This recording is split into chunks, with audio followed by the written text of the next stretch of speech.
Hello hi मेरे प्यारे बच्चों, आप सभी को फिर से शिक्षा शिविर में हार्दिक स्वागत है। मुझे थोड़ी सी तकलीफ है जो मैं आपको बहुत दिनों के बाद रूबरू हो रहे हैं, लेकिन फिर भी शिक्षा शिविर हमेशा तत्पर है आप सभी को अग्रसर करने के लिए।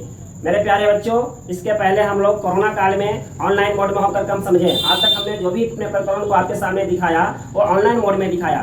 बड़ा सौभाग्य की बात है कि हम अब ऑफलाइन में होकर हमारे सामने आप समायोजन होकर के बैठे हुए हैं। और जब हम ऑफलाइन में होते हैं तो हमारी पूरा प्रक्रियाएं हम समूह के बीच में होकर वार्तालाप के माध्यम से एक भाषा को सीखने का एक अलग ही ज्ञान होती है और उसका आनंद में होकर के हम एक अलग रूप में ही समझते हैं। तो जिस तरह से मैंने आपको पहले भी व्याकरण जगत में जब हमारा इस सृष्टि की रचना हुआ था, आप भली भांति समझते हैं कि जो 7 प्रकार के जो मानव का रूप दिखाया गया है उसमें जो सबसे फर्स्ट दिखाया जा रहा है उसमें उसको न बोलने आता था, न कपड़ा पहनने आता था, न जीना आता था। ठीक उसी तरह से व्याकरण जगत में मैंने आपको समझाया था वर्ण विचार कि फर्स्ट टाइम में जब व्याकरण जगत में वर्ण विचार आया तो पूरी व्याकरण जगत को समायोजित किया और उसी के आधार पर एक संसार का रूप ले लिया। तो वर्ण विचार आया और अपना एक नेम फेम के लिए यथक प्रयास करके इतनी भली भांति से मौजूद हो गया कि पूरे संसार को लपेट लिया। और जैसे ही वो आकर के आगे चला तो एक वही वर्ण शब्द में कैसे परिवर्तित हुआ। आज हम जो भी किताबों से रूबरू होते हैं, हर किताब हमारे शब्द के माध्यम से ही हमें ज्ञानात्मक कराता है। इसी चीज़ को समझने के लिए मैं आपके सामने शब्द विचार लेकर के आया। मैंने आपको कहा कि जिस तरह से संसार की रचना 5 तत्वों से हुआ है, उसी तरह से इस व्याकरण जगत का भी संरचना 5 तत्वों की जैसा ही हुआ, जिसे मैंने आपको पहले भी बताया। वर्ण विचार, शब्द विचार, वाक्य विचार, छंद विचार और विराम चिन्ह विचार। तो मैंने दूसरे तत्व के बारे में आज बताने जा रहे हैं जो आपके सामने प्रदर्शित है, जिसको हम लोग जानते हैं शब्द विचार के माध्यम से। ये व्याकरण में शब्द विचार जो है, ये व्याकरण में वर्ण विचार से भी बढ़कर अपना एक विचार प्रकट किया और सभी को सहायतार्थ बन करके आगे बढ़ा। तो सबसे पहले हम देखेंगे कि शब्द विचार है क्या, शब्द है क्या। हम किसी की वाणी के द्वारा निकली हुई भाव को समझने के लिए पहले हमको शब्दों को जानना होगा। तो इस संसार में इतना शब्द है कि समझ पाना असमर्थता व्यक्त कराता है। इसलिए व्याकरण जगत में इन्होंने अपना एक परिचय के रूप में एक अस्थायित्व भाव दिया और कहा कि वर्णों के सार्थक समूह को, यानी अक्षरों के सार्थक समूह को हम शब्द कहते हैं। वर्ण जो आया और वर्ण जो है एक दूसरे में समायोजन हुआ, जिसमें संयुक्ताक्षर का भाव दिया गया। उसी तरह से सारे वर्ण मिला करके एक भाव दिया गया शब्द का। जैसे मान लेते हैं क जोड़ म जोड़ ल, ये हमारा 3 अक्षर जो मिला एक कमल का शब्द बनाया। और कमल का जैसा ही हम ध्वनि अपने मुख से सुनते हैं तो हम समझ जाते हैं कि कमल क्या है। समझ में आया आप सभी को? इस तरह से आपको देखना है कि शब्द का निर्माण कैसे हुआ। तो शब्द का निर्माण यानी अक्षरों के माध्यम से हुआ। बहुत सारे अक्षर मिला तो एक शब्द का निर्माण हुआ। अब ऐसे बहुत सारा शब्द है जो व्याकरण सार्थक शब्दों को ही लेता है, निरर्थक शब्दों को फेंक देता है। लेकिन कभी कभी अपवादिक होता है कि निरर्थक शब्दों को भी ले लेता है। जब व्याकरण संसार में जब शब्द आया, आप सभी ने समझ लिया शब्द का परिभाषा। अब क्या किया कि शब्द का बहुत सारा रूप रहा, तो मुख्य रूप से शब्दों को हम निम्न भागों में विभक्त किया गया है। यानी इसको 4 दृष्टिकोणों से 4 रूप से पूरे व्याकरण जगत को बांध दिया और बांध करके पूरे व्याकरण को वर्ण से भी अच्छे उच्चतर होकर के अपने आपस में आकर्षण किया।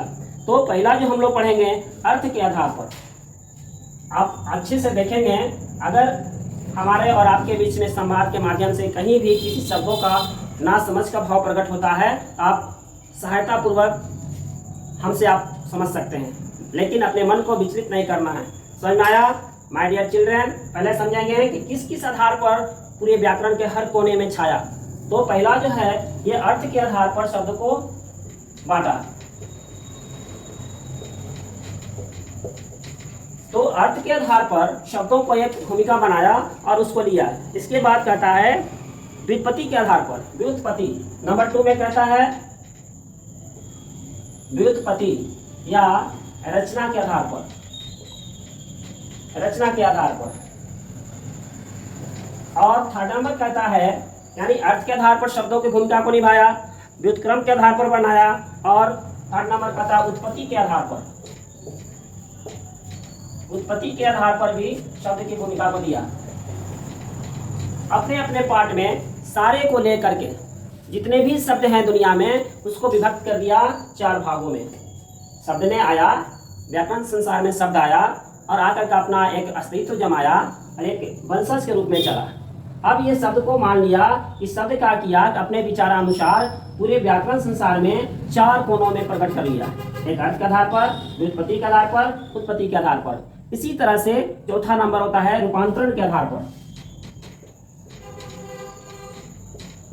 रूपांतरण के आधार पर इसमें किसी को कोई ऐसी समस्या है? फिर एक तरफ से देखें, मैं आपको फिर दोबारा बताने जा रहा हूं। सबसे पहले ये देखेंगे कि शब्द क्या है, यानी अक्षरों के सार्थक समूह को शब्द कहते हैं। ये शब्द व्याकरण संसार में अपना अस्तित्व जमाने के लिए ये क्या किया, 4 कॉर्नर में जाकर क्या स्थापित हो गया। इस संसार में हिंदी भाषा में जितने भी शब्द हैं सबको पकड़ के लाया और सभी के साथ में जोड़ दिया।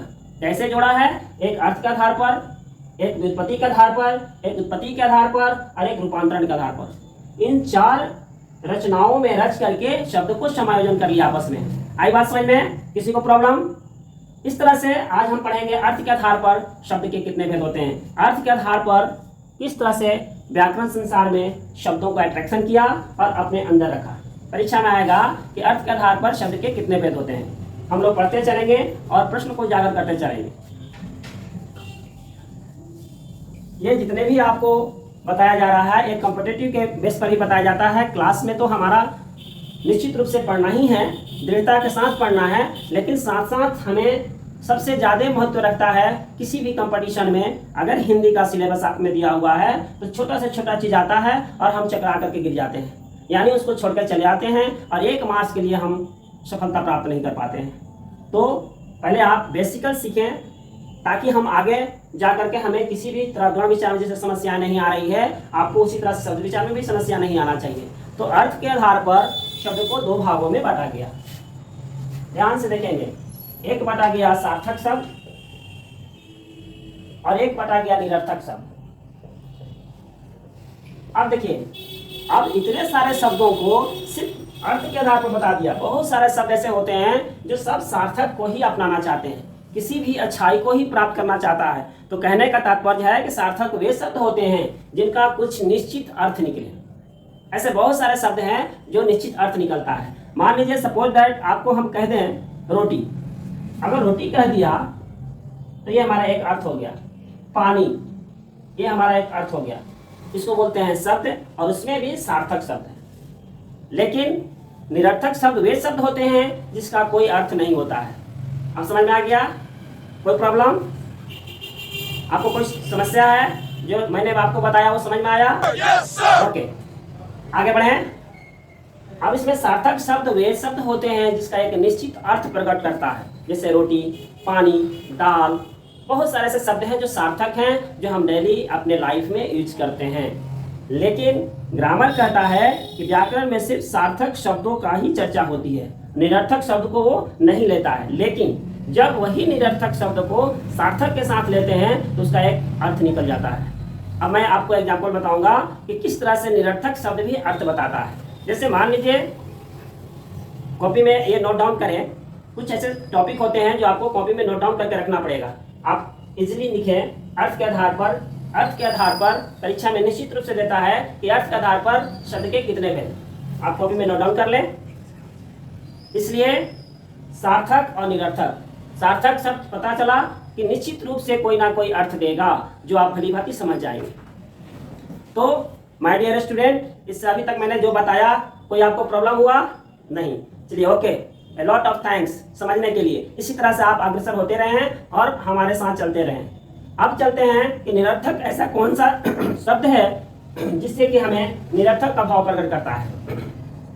मैं आपको एक एग्जाम्पल के माध्यम से बताने जा रहा हूं। जैसे मान लीजिए कुछ भी ऐसा शब्द है जिसका कोई अर्थ नहीं होता है, तो उसको हम कैसे पहचानेंगे। जैसे मान लीजिए उल्टा,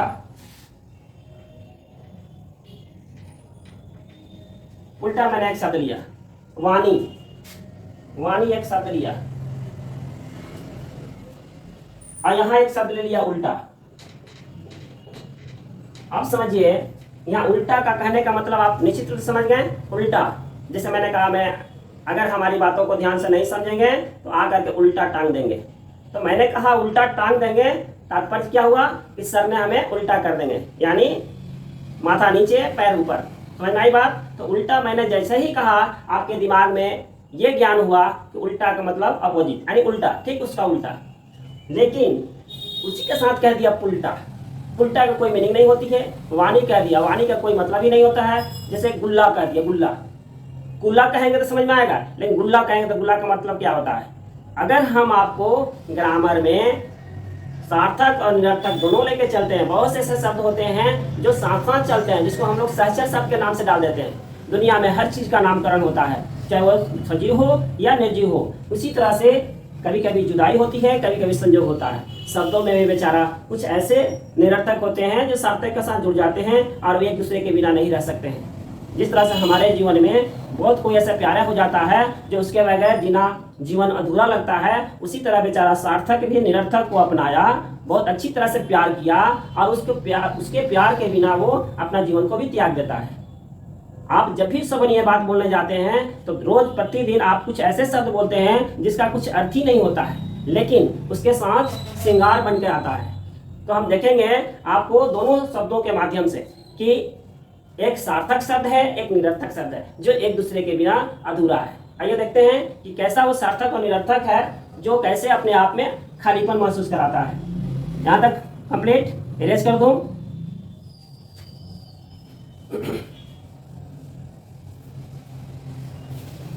अब देखिए एक शब्द के माध्यम से ही हम समझेंगे कि किस तरह से हम शब्दों को अधूरापन का भाव प्रकट होता है।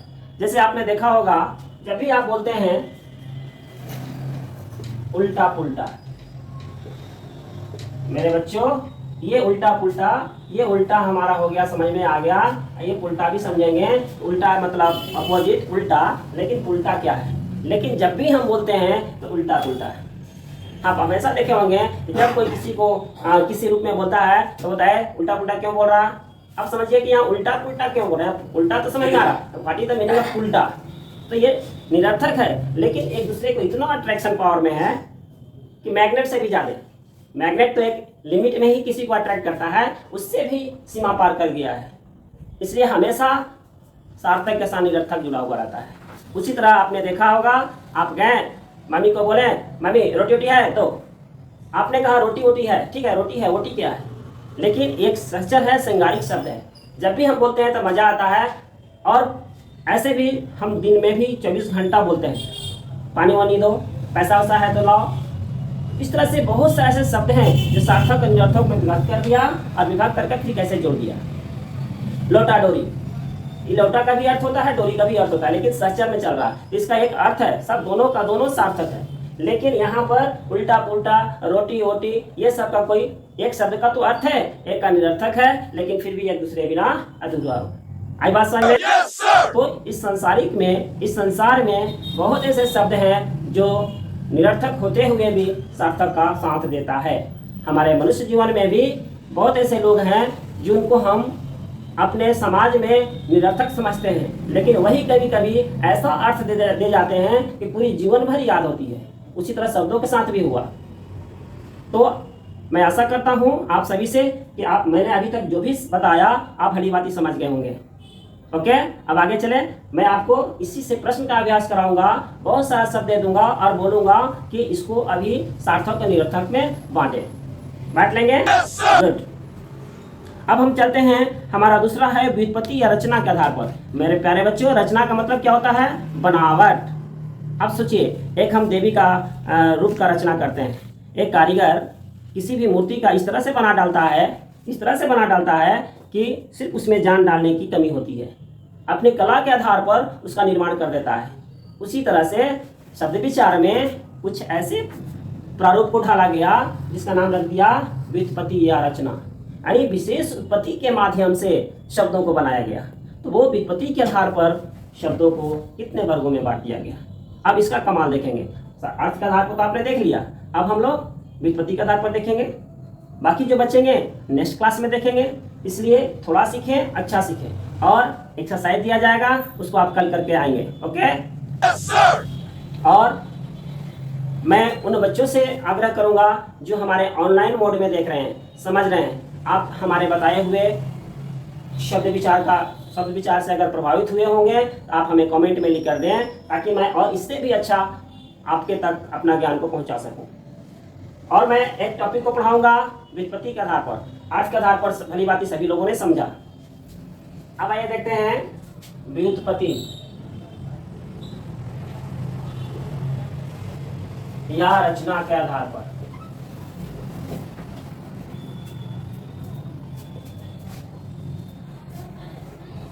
अब व्युत्पत्ति और रचना क्या होता है मैंने आपको भली बात समझाया। क्या समझाया? व्युत्पत्ति विशेष उत्पत्ति के माध्यम से और रचना बनावट के माध्यम से। मैंने पहले भी कहा कि एक कारीगर एक मूर्ति का निर्माण करता है, उसमें सारा चीज समायोजन कर देता है, सिर्फ क्या समायोजन नहीं करता है? जान प्राण। लेकिन फिर भी हम कहीं देखने जाते हैं तो बस बोलते वाह क्या सुंदर बनाया है, इसमें सिर्फ जान डाल देने से एक वास्तविक इंसान का रूप ले लेता है। कमी सिर्फ उसमें है। फिर भी मनुष्यों ने अपने दिमाग के माध्यम से ऐसी संरचना करना सीखा कि एक काल्पनिक रूप में भी उसका जान डाल देता है, जैसे आंखों को मटकाना, चल के दिखाना, कुछ किसी भी प्रकार का साउंड दिखाना। तो शब्द एक ऐसा माध्यम है जीवन जीने का कि उसका तुलना हम किसी से कर ही नहीं सकते हैं। वर्ण विचार तो आया, लेकिन शब्द विचार भी हमारे तत्वों में, व्याकरण संसार में शब्द एक बेस बनकर रह गया, आधार बनकर रह गया। तो मैंने सार्थक निरर्थक का भाव बताया। जैसे मान लीजिए मैंने आपको कह दिया कि उल्टा एक शब्द है, ये समझा आपने, इसी को कह दिया उल्टा एक शब्द है। अब आप इसको बोलेंगे एक वाक्य के माध्यम से, इसे सेंटेंस के भाव को समझें। तो अगर हम आपको कहते हैं तो उल्टा शब्द को एक वाक्य में प्रयोग करें तो आप क्या करेंगे? कोई भी वाक्य बना सकते हैं। जैसे कह सकते हैं कि वह उल्टा चल रहा है, वह उल्टा चल रहा है। देखिए मेरे शब्दों पर ध्यान दें, ये एक शब्द है, कहता है उल्टा, एक सार्थक शब्द है, इसको आपने बना डाला। लेकिन मैं इसी को कहूँगा उल्टा कोई बना के दिखा दीजिए। अगर कोई इस धरती पर है जो उल्टा को एक सार्थक शब्द में दिखा दे, शब्द इसी को कहते हैं। जब हम पहचान लिया, आपने ये भी सोचा होगा या सोच रहे होंगे कि जिस तरह से उल्टा एक सार्थक शब्द है तो उल्टा क्या है? उल्टा आज तक कोई सार्थक शब्द बना ही नहीं। लेकिन हाँ, जब यही एक साथ आ जाता है तो कितना मजा आता है, कितना शब्दों में एक सौंदर्यता आ जाता है, भाव में एक बोलने में आनंद में महसूस होती है। उल्टा पुल्टा, ऐसा काम उल्टा पुल्टा क्यों करते हो जिससे तुम्हें परेशानी होती है? बहुत सारे अपने भावों को प्रकट करने के लिए हम एक दूसरे के माध्यम बन जाते हैं। अब चलिए देखते हैं इसी तरह से व्युत्पत्ति में क्या कहता है। अब देखा कि सार्थक यानी अर्थ के आधार पर शब्दों को धीरे धीरे अट्रैक्शन किया, उसको भी लिया जो सार्थक था और जो निरर्थक था, दोनों के लेकर के अपने साथ संयोग भी हो गया और वियोग भी करा दिया। अब क्या कहता है शब्दों ने कि अब देखा कि अभी हमारे बहुत सारा ऐसा पारिश्रमिक कर्म बाकी है जो व्याकरण के पूरे संसार में सभी लोग हमारा माला जपे। अभी क्या किया कि व्युत्पत्ति के आधार पर ये अपने आप को 3 रूपों में दिया, यानी शब्द, इतने सारे शब्दों को 3 भागों में ले लिया। तो क्या लिया? रचना के आधार पर पहला लिया रूढ़, दूसरा लिया योगी और तीसरा लिया योग रूढ़। देख रहे हैं ना बोर्ड में कि व्युत्पत्ति के आधार पर शब्द को 3 भागों में लिया। ये भी पूछा जा सकता है कि यौगिक किसके आधार पर शब्दों को वर्गीकरण किया गया है। आपको दिमाग में हमेशा के लिए रखना है कि यौगिक जो होते हैं वह रचना या व्युत्पत्ति के आधार पर होता है। अब शब्द ने क्या किया था, एक ऐसा कारीगर को रखा था जो ऐसा बनाया शब्दों को कि सिर्फ उसमें जान डालने की जरूरत नहीं, जान ऑलरेडी स्वतः पड़ गई उसमें। ऐसा कौन सा शब्द है जो आते ही उसमें जान पड़ गया? तो बोल दिया कि रूढ़।